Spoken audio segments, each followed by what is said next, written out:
very, very low, as we keep saying, 16 from the bottom. Our, our foundation number is like 7,800 versus our $9,600 per student.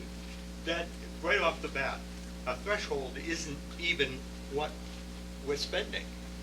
And you can't do it for less than we're doing it. It's a make-believe world out there as far as education funding at the state and federal level. They're just not doing it for us. And they've got all these wonderful programs that they've put out for us. And they are, in fact, wonderful programs. They're very important programs to carry out. But they have to follow up with money. That's how it's done. Nicole? I had a question about special education transportation. Who, of the special education students who attend our schools, who of those students are we required to transport? Is it all of them, or only the children who might have behavioral issues, or only those who have physical problems as well as learning disabilities? Is everybody with IEP Yeah, entitled to I'm saying, transportation? that's, Yeah. okay. I think it's fair to say that only those students, if there are 450 IEPs in the district, and that's approximately how many there are, a very, very small proportion of them are allowed transportation. A very small proportion. Excuse me. Preschool, right? And, some of it's those students who could not avail themselves of the yellow school bus. And the exception to that rule is preschool. I believe that any preschool youngster who has an individual education plan does have transportation, because it is felt that they're not transportable on a yellow school bus.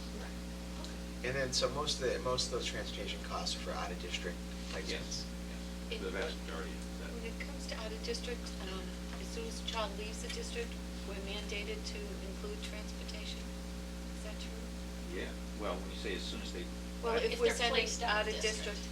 Yes, if they're placed out of district, we do provide transportation either through a private contractor, or the parent has the option of doing the transportation, and then in that case, we reimburse the parent on a per mileage basis based on a formula. But the outcome is the same, we're paying. Is it beneficial to the town, financial-wise, if a parent drives and we reimburse? Nominally. Okay. You have to use federal transportation reimbursement guidelines, which are inclusive of not only fuel oil, but wear and tear and depreciation of an automobile. Oh, okay.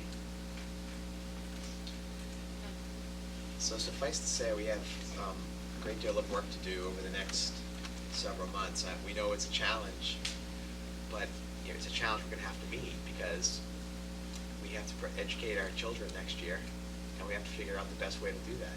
And as Mrs. Baca said, I don't know what shape this is going to take, but a half-day Wednesday is a temporary solution, and we have to start trying to figure out how you can restructure. I know David's been meeting with other superintendents, and he's been bringing other members of those community districts, whether it be business manager, I think athletic directors, eventually bring everybody together and figure out how do we save money? How do we do this?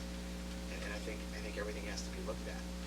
The one thing I want to be careful of, and I know we're going to have to talk about it, is just the whole fee area, because to continue to overburden the parents of school children with more fees just so we can run certain programs. I just think we have to be careful of that. And I looked through the fee list, and the only fee we don't charge, and I know this is one of Maureen's favorites, is the parking fee. I was shocked at how many high schools have a parking fee, and some of them are $250, $300. You should make us 2,000. That would cover a lot of, how many cars do we have parking? Raise about $400,000. There you go, 100. Imagine what the town could raise if you had to pay to park in all public parking. In all public parking lots, right? Like town hall, Yeah. the library. But I'm not a fan of that. That's the only fee we don't charge. But I can tell you that for most of the other fees, we're on the upper end. We're on the upper end for busing, we're on the upper end for sports. You know, many districts don't charge a extracurricular fee. And if they do, it's less than ours. Our $1,100 family cap for sports is one of the highest in the state. There are some that have no caps, but we're pretty much the highest in the state with that $1,100 cap. So I think we have to tread lightly there too in terms of adding fees. Most people come to us and say, add the fees, we want the programs. But we're limited. It'd be great if you could charge fees for advanced placement courses or, and that's the other thing, you can only charge fees for certain aspects of the education, so. But we know we have a lot of work. Cliff? It's a public school system. Right. It's a community that we live in. We're getting away from that. I suppose when our fee structure starts to exceed the cost to go to a private school, Right. then we'll lose a lot of students. Right. Yeah, that would be another solution, wouldn't it? But that's actually one more issue I have before we close this. With the economy, we may end up with more students next year than we've had in the past because a smaller percentage may go off to private schools also. And I just think that's one more issue we're gonna have to think about for fiscal 10. All right, thanks, Carl. Just, Oh, do we have oh, David, go ahead, you wanted to? Just briefly, along this theme of smart reorganization, I know we started looking at it in terms of calendar, but, and Mr. Nelson indicated that there are small groups, broken the administrative team up to take a look at just a whole lot of different ways, not that we can just, I'm not talking about the Wednesday afternoons, because I think that's small in comparison to the kind of things that would need to be done. And in many ways, I think we're at the point where we just really need to move forward regardless of what the final outcome of the budget is going to be. Because this is not just a 1 year and then the following year we'll be back. Right, it's We reorganized. we really need to think in a different way, which is why I pulled the neighboring superintendents together, and we're all in agreement with this. So we're not talking at regionalization as much as, are there ways that we can share resources and do things in a different way? And I'll give you just a taste of some of the things that I'm asking our administrative team to look at. Starting with the high school, can we look at how we use the time and how we set aside the kinds of requirements for 9th graders versus 12th graders in a different way? Can we still provide a quality education, but not expect that students are taking as many courses? So we're going to be looking at the graduation requirements, not decreasing our requirements to the point to make our students less competitive, but can we reshape them in a different way? Can we look at ways to perhaps reorganize the schools? Does it make sense that, for example, if we have 8th graders who are taking algebra, beginning foreign language, beginning sciences and honors programs, to somehow combine those with 9th graders? Can we look at only providing busing through the state requirement up through grade 6? Well, if we only do it through grade 6 but not through 7 and 12, what does that mean in terms of how our schools are organized? Can we look at multi-grade classrooms? There are school districts that will take a set number of children and perhaps grade 1 and 2 in one class, or 2 and 3 and 3 and 4 with one teacher, where that class stays, or that group of children stays with the teacher for 2 years in a row. What does that look like, and how does that shape our schools? Can we still provide quality education, but to do it in a more efficient way without disrupting the entire school? So can we look at ways to combine town and school services? One area that comes to mind would be libraries. There are multiple, what I'm terming reorganization, that I think we need to look at, regardless of what the outcome of the budget is. Because I think what we're doing is, we're building a budget around a program that we're simply carrying forward. And I do think we need to step back and think about doing things in another way. Otherwise, the answer is add more fees. Right. Or look for an override. And that may be necessary, but I'd like to see how can we reorganize, still provide quality, or maybe redefine what we mean by quality. If we're gonna offer an advanced placement program, for example, at the high school, then maybe North Reading only offers it in history, but Reading offers it in science. And therefore, some of our students may be transported for those classes back and forth. I don't know how the cost would bear out.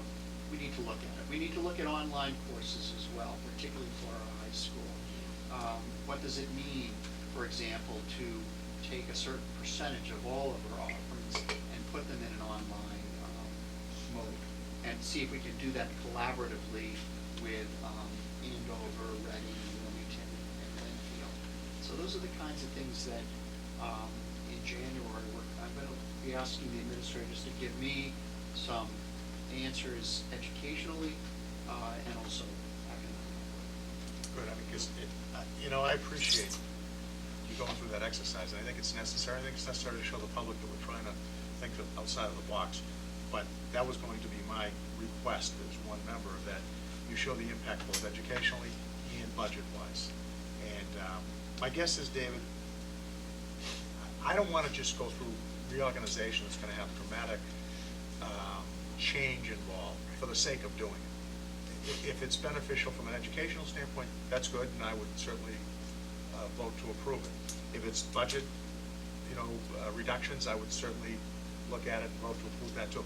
I don't want to go through crazy exercises just to say that we did it. I'd like to explore those things. And I go back to that calendar thing, and I'm looking at the utility cost here, and we're going to change the school calendar. We're going to go back to school, August 25th instead of September 2nd or 3rd.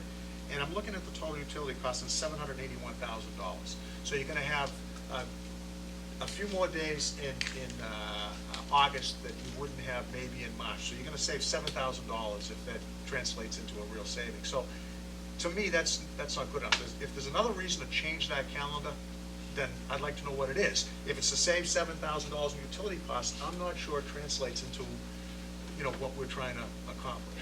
And I agree. I think a small amount of money is certainly not on any of these worth the effort that it would take to make that change. But even thinking about a calendar at last week's meeting with the superintendents, thinking about or talking about just teacher training and professional development. We're all doing it. Right. But we're doing it at different times and in different ways. So one of the thoughts is, can we come together That's and, for example, if we're all hiring new teachers and there's a requirement for a mentor program and orientation, can we provide that rather than duplicating it time and time again? Calendar gets to be one of the issues because this community does it this way and another community does it another way. So what we're trying to do is look, what do we have to bring in sync to make it work? If we're looking at offering, say, an advanced placement course in one site, well, then we start talking about school start times and how do we coordinate that. So that's all part and parcel with looking at time and calendar, and not just for North Reading saving a couple of days worth of heating bills. I know, I read today an article, and I didn't get into the details, but in the state of New Hampshire, they're now debating a 2-year high school program. And I couldn't grasp that because I'm trying to think of sending 15 and 16-year-olds off to college, and I don't know how they determine, but I think part of that's being driven by cost. I can't imagine that's not part of the reasoning behind it. The Readiness Project has. Right, has a component 3-year, to I that, think, right. right. But what I like about, one aspect that I liked about the Readiness Project, it just reminded me when you talked about perhaps transporting kids to neighboring schools for AP classes. Certainly by junior